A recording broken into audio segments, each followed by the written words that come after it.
have declared the next 7 days in my kitchen to be sourdough days. So we're gonna get started today with a couple different sourdough things. I got bread started this morning, and basically I just did a big double batch, and we're gonna turn it into 3 different things today. Okay, that looks amazing. This dough, I took a basic sourdough bread recipe and I added powdered milk to it. And this is gonna be my sandwich loaf. And then also I decided I wanna make a cinnamon raisin loaf. I really like cinnamon raisin toast. That looks great too. That is going to be sourdough bowls for dinner tonight. Kind of the typical artisan loaf. So I'm gonna get started with shaping these loaves. Welcome back to the Wandering Star Farmhouse. My name is Jeanette, and this month and next month we're participating in a pantry challenge where we are trying to cook and eat as much from our pantry as we can to kind of rotate things through, get ready for the next gardening season. We live on a 6-acre homestead in central Indiana. We have a large garden. We grow a lot of our own vegetables, a little bit of our own fruit, which will hopefully develop and grow into a lot more of our fruit over the years. We have a freezer with a bunch of pork that we produce here on our property, and we're not currently in dairy, but we do hope to have our goat have a baby or two this summer, and then we'll be back in the milk again.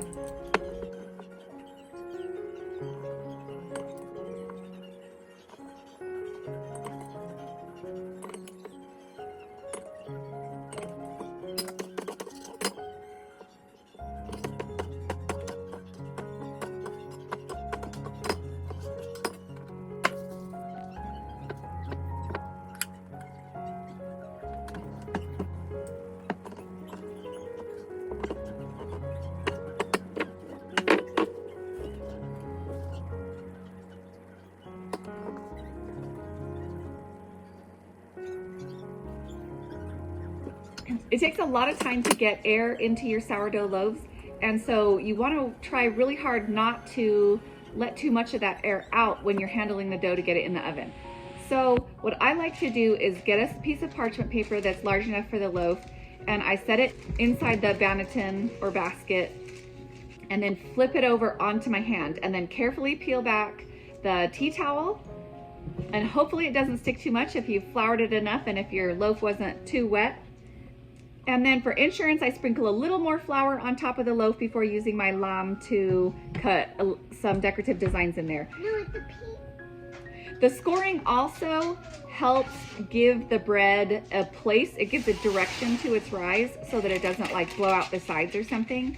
But once you start cutting into it with the lamb, then immediately it's gonna start to deflate. So I'm gonna just really quickly, I'm gonna get the loaves into the oven just as quickly as possible, one after the other, so that they don't deflate too much. Because as soon as they hit that heat of the oven, they're gonna have the oven spring and rise back up again. And so I really want that to happen before too much air has escaped.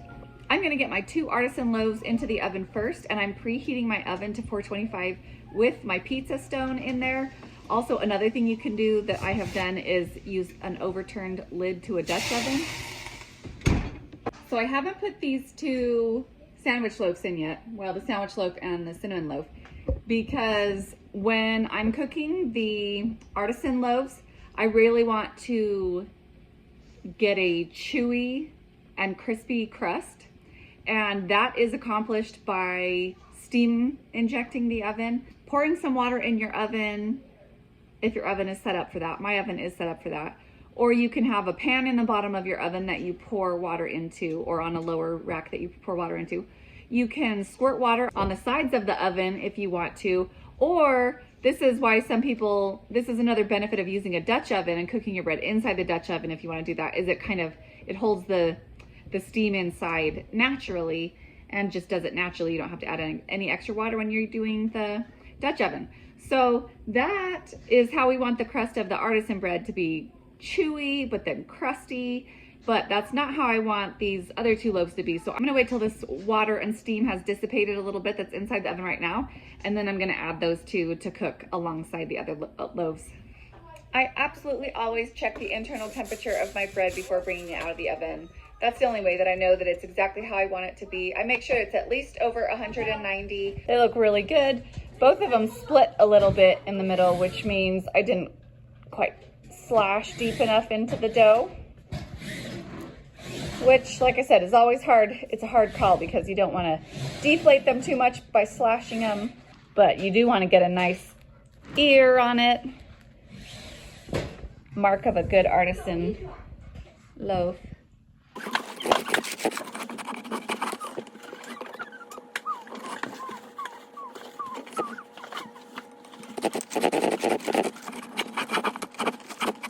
For dinner, I made a Brussels sprout and potato soup, using more of those Brussels sprouts that my friend gave me, and home canned beef broth,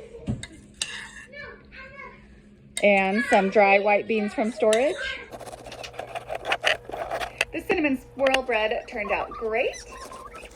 We had that for breakfast the next morning.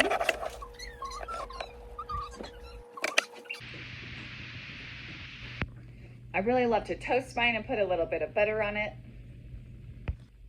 And then that night I decided to start some sourdough waffles for the next morning. I use a lot of King Arthur flour recipes from their website for my sourdough recipes. And I used their sourdough waffle recipe, which includes buttermilk, sourdough starter, granulated sugar, and flour. And then Jeremy took the morning shift and added the remaining ingredients, eggs, butter, salt, and baking soda, and cooked those up for us, and those were delicious. Today is Saturday, January 18th, and today, for our Pantry Challenge Sourdough Week, we're going to be making sourdough hamburger buns.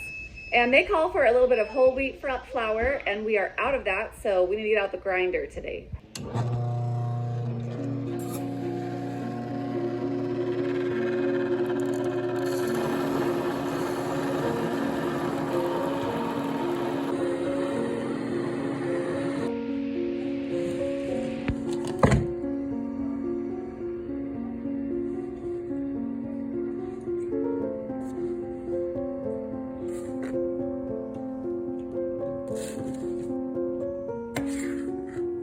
It makes a pretty big mess, so I try and make a lot of flour at once, and I transfer it to freezer containers to store it in the freezer to retain all its nutrients.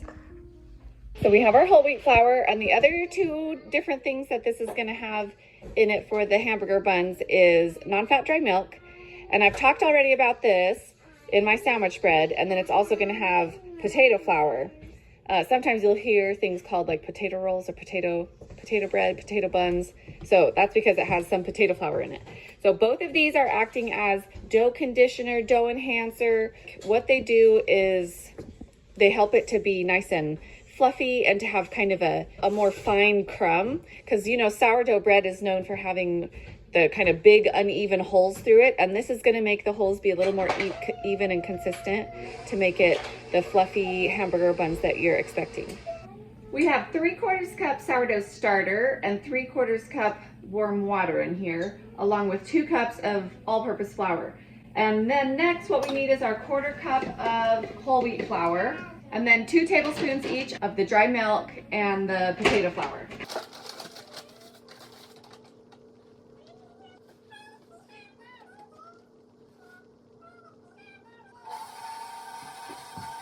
One and a half teaspoons salt,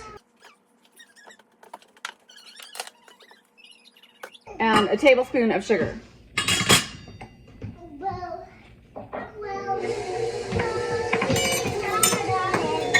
Okay, then the last thing we're adding is 4 tablespoons of butter. And then I'm just going to keep kneading that in here until, you know, probably 8 to 10 minutes until it's nice and stretchy and it's that window pane test to make sure that it can stretch out nice and thin without breaking. That's what makes bread chewy instead of crumbly, all that gluten formation.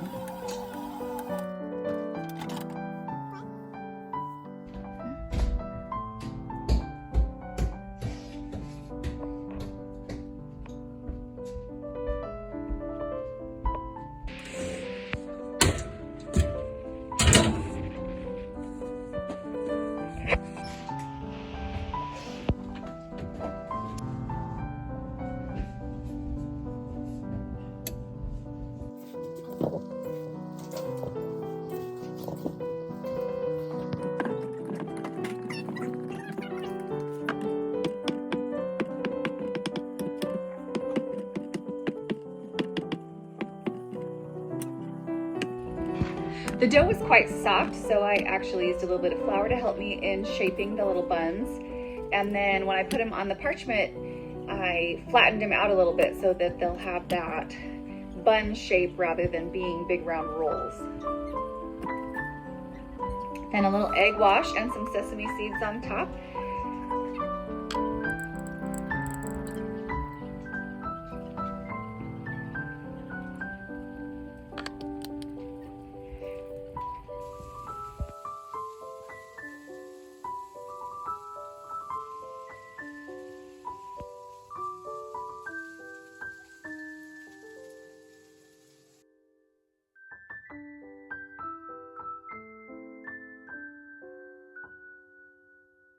And we sliced them open to plate them up. We have some homemade ketchup and homemade pickles to give some nice flavor to our burgers, and delicious homemade sourdough hamburger buns. Sunday I made a couple more loaves of sandwich bread. We just go through the bread really quickly. I added more whole wheat to these loaves, and so they're definitely darker than the other ones were. And we ate that with some homemade white chili. I used some more of those white beans that I had cooked up the other day, some frozen homemade chicken stock, and some ground turkey that was in our freezer. Today is Monday, January 20th. It is Inauguration Day.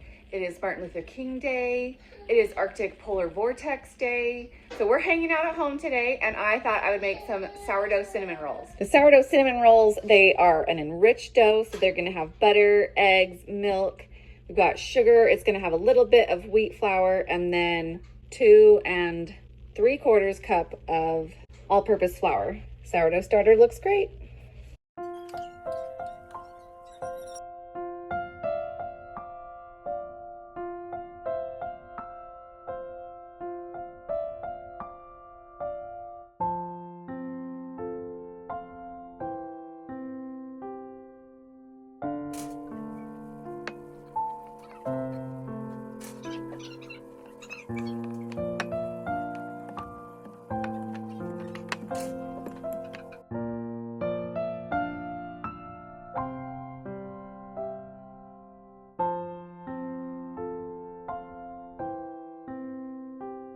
Polarizing question. Do you like raisins in your cinnamon rolls? Our kids are mixed, but Jeremy really likes them, and I don't see any reason to not like them.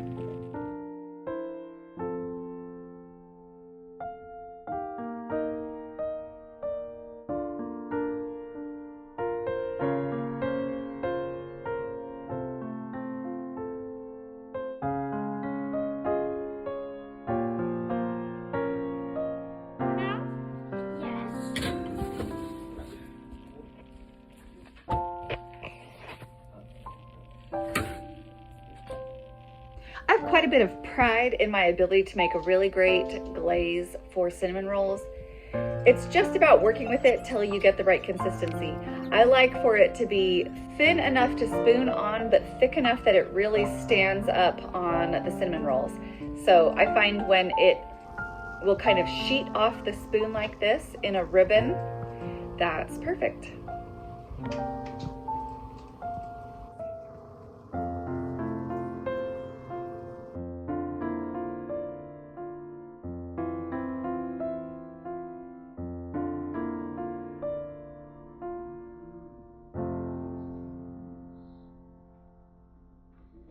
Don't forget the dough. That's right. Here is our English muffin dough.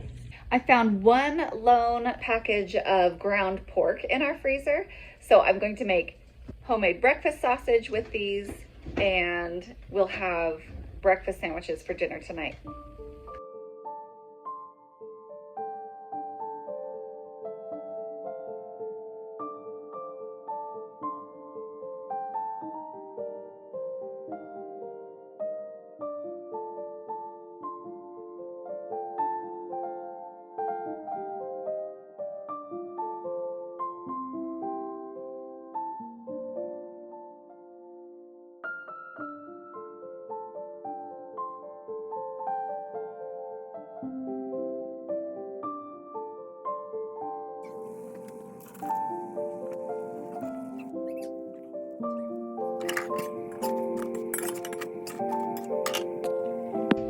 same recipe as an old video that I made making breakfast sausages, but I used all dry ingredients instead of fresh because that's what I have right now.